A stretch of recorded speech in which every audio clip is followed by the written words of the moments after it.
नमस्कार, ultimate law associate में आपका स्वागत है।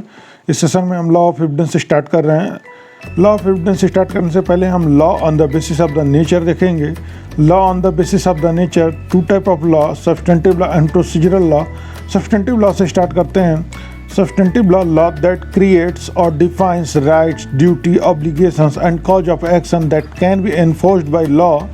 मौलिक विधि अधिकारों, कर्तव्य और दायित्वों को परिभाषित करती है जिसे सुनिश्चित करना प्रत्येक न्यायिक कार्रवाई का उद्देश्य है। यानी कि वह ब्रांच ऑफ लॉ जो अनिवार्य अधिकार, कर्तव्य और दायित्व को परिभाषित करे, सब्सटेंटिव लॉ होती है। प्रोसीजरल लॉ पे आते हैं। Procedural law, law that prescribes the procedure and method for enforcing right and duties and for obtaining redress, and that is distinguished from law that creates, defines or regulates right. obtaining redress वहाँ होता है जैसे कि suit होती है, उसमें redress obtain किया जाता है।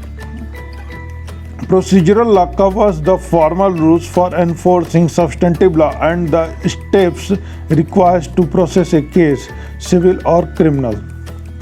प्रक्रिया विधि में उन नियमों का उल्लेख रहता है जिनके द्वारा न्यायालय सामने आए हुए वाद में यह निर्धारित करता है कि कोई व्यक्ति उन अधिकारों, कर्तव्यों और उत्तरदायित्वों को रखता है अथवा नहीं जिसका वर्णन मौलिक विधि में किया गया है।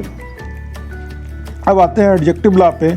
थोड़ा सा डिफरेंस है एडजेक्टिव लॉ और प्रोसीजरल लॉ में। एडजेक्टिव लॉ देखते हैं क्या होता है। The portion of the law that deals with the rules of procedure governing evidence, pleading and practice. There is thin line between procedural law and adjective law but some basic difference.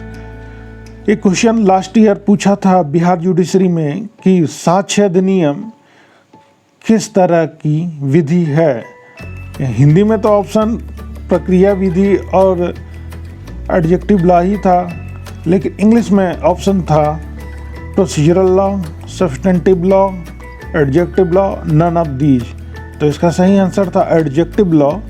तो साक्ष्य विधि जो है वो adjective law है। Adjective law के हिंदी में प्रक्रिया विधि ही कहते हैं।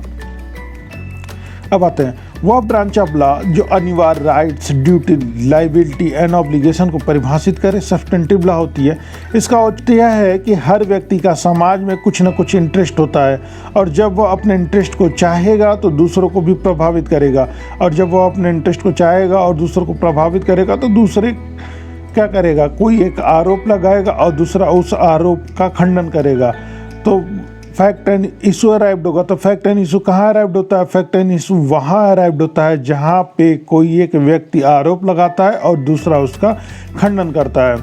अब बातें हैं कि लॉ व्यक्ति के इंटरेस्ट को कैसे प्रोटेक्ट करेगी। तो लॉ व्यक्ति के इंटरेस्ट को किसी न किसी सिस्टम से प्रोटेक्ट करेगी, और जिस सिस्टम से लॉ प्रोटेक्ट करेगा वह सिस्टम प्रोसीजरल लॉ होगा, यानी कि प्रक्रिया विधि होगी। प्रक्रिया विधि प्रक्रिया को निर्धारित करती है। बिना सब्सटेंटिव लॉ के प्रोसीजरल लॉ ब्लाइंड है, अतः जब सब्सटेंटिव लॉ होगा तभी प्रोसीजरल लॉ भी ठीक होगा। जब प्रक्रिया विधि अप्लाई होती है तो कोई ना कोई प्रोफार्मा होता है। मीन्स प्रोसीजरल लॉ अप्लाई होने के लिए एक प्रोफार्मा आवश्यक है, कोई ना कोई प्रोफार्मा इसलिए आवश्यक है क्योंकि प्रोसीजर के पॉइंट पर सर्टेनिटी रखने की आवश्यकता होती है, और अगर सर्टेनिटी ना रहेगी तो बहुत ही अव्यवस्था फैल जाएगी, और अव्यवस्था ना फैले इसलिए प्रोसीजरल लॉ को अप्लाई करने के लिए प्रोफार्मा की आवश्यकता होती है। अब आते हैं जस्टिस मीन्स न्याय। जस्टिस क्या है? तो जो परिस्थितियों के अनुसार जस्ट हो, जो परिस्थितियों के अनुसार न्यायोचित हो, वही जस्टिस है। क्या परिस्थितियों के अनुसार जस्ट है या क्या परिस्थितियों के अनुसार न्यायोचित है, इसी का पता लगाने का कार्य न्यायाधीश करता है। न्यायाधीश कैसे पता करता है क्या चीज़ जस्ट है? तो वह सत्यता से पता करता है। अब दो परिस्थितियां हैं, या तो न्यायाधीश सत्यता का पता लगा ले या सत्यता के इतने करीब पहुंच जाए कि यह जान सके कि सत्य क्या है। जिसके जरिए, मतलब जिस साधन के जरिए न्यायाधीश सत्यता का पता लगा ले या सत्यता के इतने करीब पहुंच जाए कि क्या सत्य है या जान सके, वही साधन साक्ष्य कहलाता है। मतलब कि वह मटेरियल जिसके जरिए सत्यता का पता लगाया जा सके एविडेंस कहलाता है। वह साधन जिसके माध्यम से सत्यता का पता न्यायाधीश लगाता है वही साधन साक्ष्य होता है। सत्यता पता लगाने के लिए जिस मटेरियल की आवश्यकता होती है, जिस साधन की आवश्यकता है, वह विवाद के पक्षकार ही उपलब्ध कराते हैं। वास्तव में एविडेंस लैटिन वर्ड इडिवेयर से डेराइव किया गया है, जिसका अर्थ होता है to make clear to the sight और टू डिस्कवर क्लियरली। जो मटेरियल तत्व को क्लियर कंडीशन में लाने का प्रयास करता है वही मटेरियल एविडेंस होता है। जो साधन किसी तथ्य को साफ दशा में लाने का प्रयास करता है वही साधन साक्ष्य होता है। अब जनरल एस्पेक्ट में थोड़ा सा बहुत इंट्रो समझ लेते हैं। Indian evidence act third law commission की गिफ्ट है। वास्तव में इंग्लिश लीगल सिस्टम और इंडियन लीगल सिस्टम दोनों ही अंग्रेजों की देन है। 1853, 1855, 1859 में भारत में छोटे छोटे क्षेत्रों में छोटे छोटे साक्ष्य से संबंधित कानून प्रचलित थे, जिन्हें भारत में मौजूदा परिस्थितियों के अनुसार लागू किया जाता था, जो कि बाद में प्रतिकूल हो गए। 1867 में सर हेनरी जे.एस. मेन ने एक बिल ड्राफ्ट किया और उसे पेश किया, जिसमें सिर्फ 57 धाराएं थीं और यह बिल लैप्स कर गया।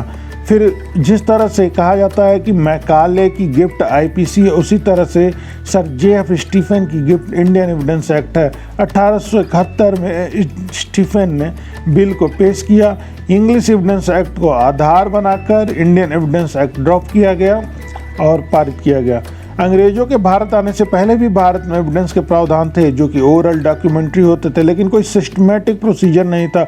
और यह इंडियन एविडेंस एक्ट 1872 उसी सिस्टमैटिक प्रोसीजर को मेंटेन करने के लिए लाया गया।